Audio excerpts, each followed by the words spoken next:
Good afternoon, Lake Braddock. Today's Wednesday, November 2nd. We're excited to be coming back to you from our newly renovated studio. Welcome to the Morning Bru's November News Show. This month, we'll be covering a variety of stories, from boys volleyball to the new electronic hall passes. Let's get the news brewing.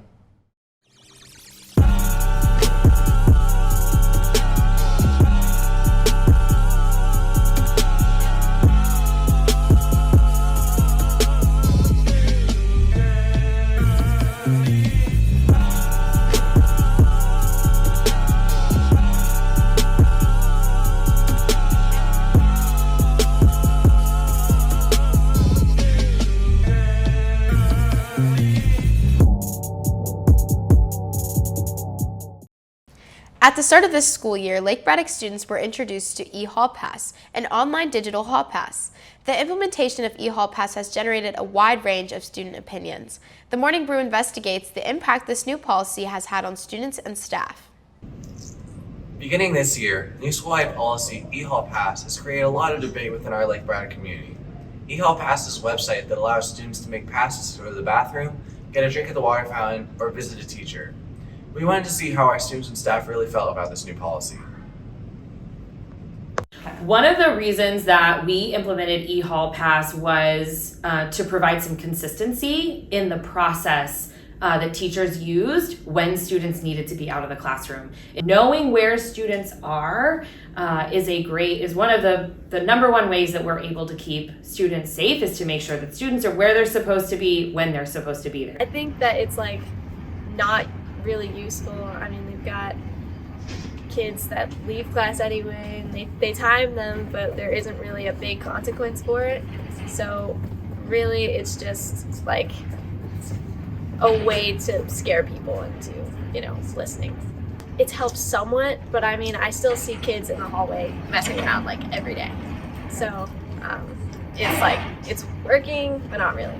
My overall thoughts on the Ehall Pass, that's kind of stupid. You're just we don't even go, majority of people don't even go to the bathroom that it's corresponded to, and majority of teachers don't really care. Only difference from last year is that you have a 15-minute timer, but other than that, the teachers don't care really how long you go for. So I kind of think it's kind of stupid.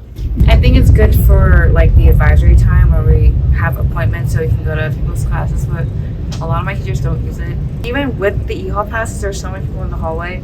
But I think it's a good way to organize who goes where for when time. But I think that's pretty much it. If people just go, "Can I go to the bathroom?" The teacher will be like, "I'll just go," or just take the pass. There's no Ehall Pass going on. Ehall Passes, a clearly controversial topic for many, has garnered a lot of support from staff and also a lot of disapproval from the student body. While the student body does make up the majority of the Lake Braddock community, Ehall Passes seems to be here to stay. This has been Justin, Brian, Natalie, and Michaela signing off for the Morning Brew. During the past month, a new model policy was proposed by the Virginia Department of Education. If adopted, it would change the way schools treat transgender students. This new policy resulted in walkouts across the state. The Morning Brew examines how it could possibly affect students. Recently, the Virginia Department of Education issued new model policies regarding the treatment of transgender and LGBTQ+ identifying students. Students staged a walkout on September 27th in many schools across Virginia and protested against the new policy. Let's hear a couple of our students' thoughts on this policy. My initial reaction was mostly anger and also just a lot of frustration. The adults in the school system are supposed to protect us and aren't, and we just didn't really get any response from our FCPS board members and things like that telling us that they would continue to protect us.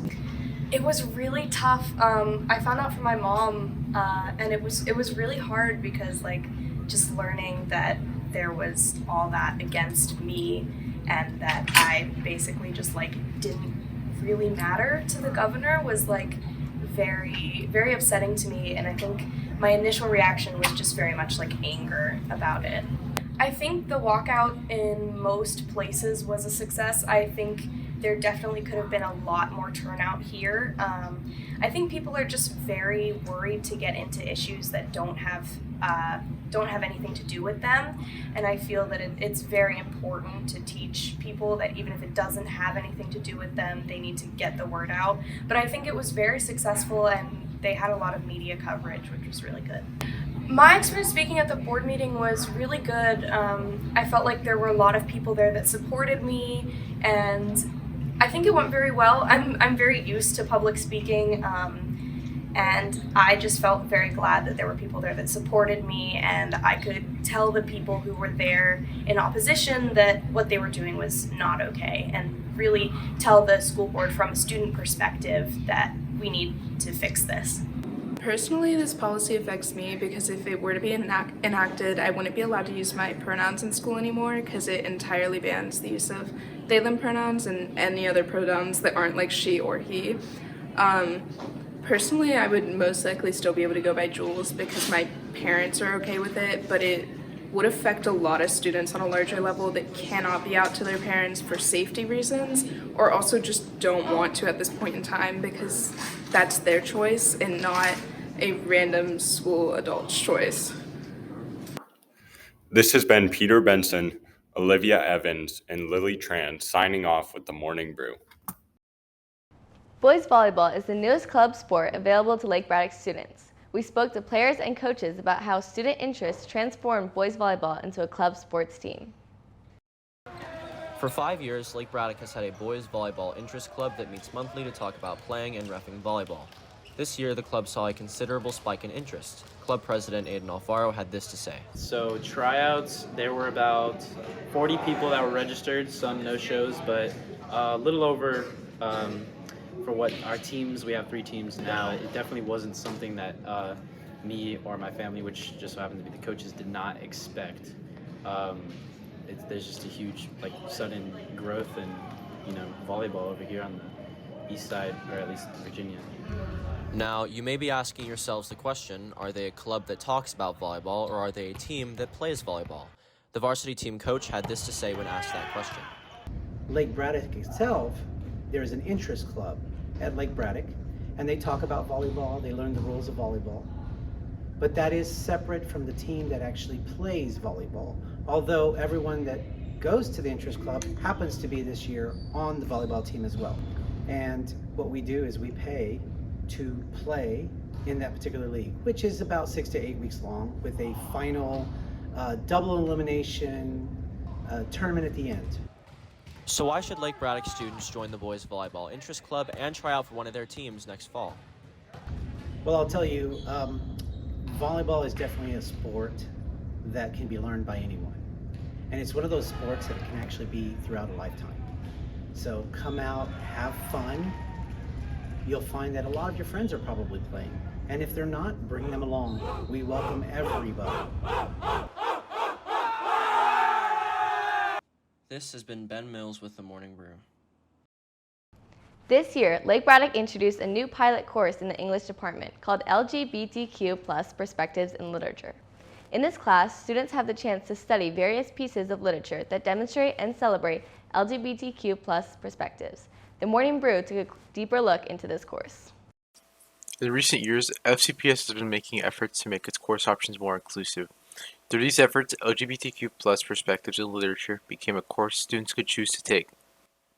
I'm the high school language arts specialist for the county, so when this course was brought to our attention, I was part of the group that made the program of studies and put it out to the committee that approves classes. When a school is a pilot for a class, the school only is able to pilot 1 or 2 courses every year, and so the school has to come together and decide this is the course that we want to have here.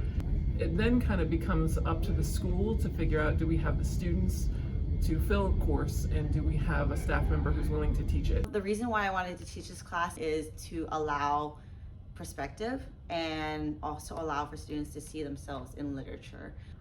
So a normal class, we often start with whatever grounding, something to kind of get ourselves ready for the class. And then we go into the lesson. Our lessons start off with some type of guiding question, then a short mini lesson that we have a discussion about, and then we have some work time in terms of if we have a project or assignments, they have some independent work time. I honestly hope that we are providing that safe space for students to be able to, share their thoughts and opinions, and also be able to experience, having an environment where they can share perspective without being judged. This has been Becca French, Grace Hebner, and Guillermo Fajardo, signing off with the Morning Bru. After many successes from each team, Lake Braddock Fall Sports are approaching the end of their season. The captains of football, volleyball, and dance reflected on their team accomplishments and their role as a leader. Let's take a look at how these captains tackled their seasons. During the 2022 fall sports season, the class of 2023 has stepped up as leaders and pushed their team to the next level of athleticism. Teams are reaching new goals by working together and dedicating themselves to their sport. I personally have felt like I'm becoming such a better leader, and I'm like being able to communicate better and acknowledge people and know how to just communicate with everybody. Last season it was kind of bad. You know, we finished off 93. There was a lot of games that we could have, played better, could have played more physical, could have played more technique sound. I just feel like that the senior class of that year could have done a little bit more better leading. And this year, me and my other seniors, we're trying to be way better than what was happening before. So we're just trying to be the best in everything we do. This season, we have a really strong incoming class of new dancers. So everybody was really hardworking and willing to put in the extra time to be great at this style. We put in a lot of extra effort. We lengthened our practices, and we just put in a lot of extra time on the things that we need to work on. If we need to work on things at home, then we'll work on things at home. If you need to find a gym or a dance studio to work things on, everybody will find a place to do it. We took a lot of conditioning. The off season was pretty hard with conditioning, all the morning practices and late 2 days. OTAs, that was pretty hard. But we got through it, and now we're 7-0. So you see what's happening. It's working.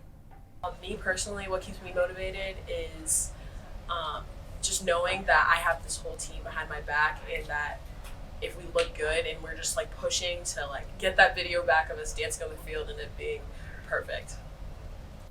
What keeps me motivated the most is my family. I'm just trying to give them that ring that they always wanted. I'm trying to get the school the ring that they always wanted. I'm just trying to fix some wrongs, make some records, and get some wins. This has been Caitlin Halloran, Adam Hazara, Ismail Ali, and Colin Davis with the Morning Bru signing off. Now to sports producer Grace Dickinson for our end of season sports report. Welcome back, Lake Braddock. I'm Grace Dickinson, subbing in for Colin Davis for the last sports report for the fall season. The cheer team made it all the way to the regional finals this season, with a second place finish in districts and fourth at regionals. Bruins field hockey won their most recent game, which was the regional quarterfinals against Alexandria City, advancing to regional semis. Volleyball is going into regionals 8 and 10 after their most recent victory against Lewis. Good luck to them. The football team beat Woodson this past Friday to elevate their record in 8-1. Their last game of the regular season is this Friday at South County. The theme is whiteout. Be there. Well, the news is over. And our cups are empty. See you next time on the Morning Bru.